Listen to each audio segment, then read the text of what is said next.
What up, nerds? My name's Colin, Mr. Swirly Ice Cube, and today we're going to be soldering the binary clock. So here we have two PCBs because they're going to fit together in a sort of a triangle, kind of like a stand to hold itself up. We have two modules. We have the LED module or LED array, which consists of just LEDs and a connector that'll connect to it. Very straightforward. And then we have the control module, which will be doing all the work. This guy will be our pretty display.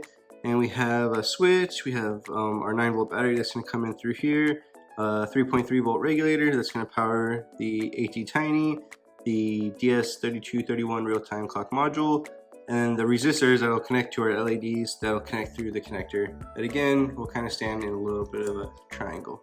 Cool. Back of this guy, nothing exciting except for our little Mr. Swirly eyes.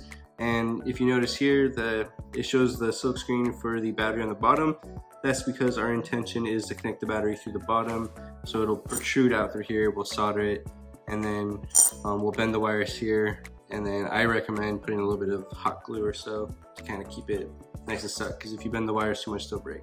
So the first thing we're going to do is you may see some of these artifacts on the edge. This is from the panelization at Park. We're going to file those guys down. We're going to do both now, and then we'll concentrate on the control module.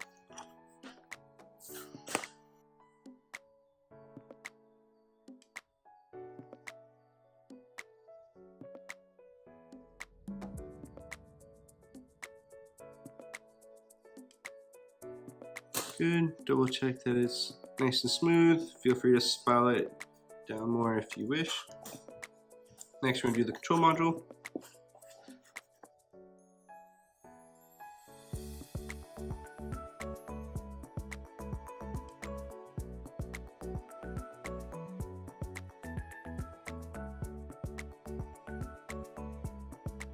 Great. Again, file it down more if you need, but something nice and flush like that makes it look nice and a little more presentable.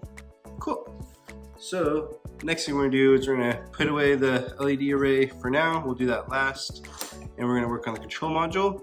And for the control module, what we're going to start on is the surface mount components. So we have the switch, 3 capacitors, and a 3.3 volt voltage regulator.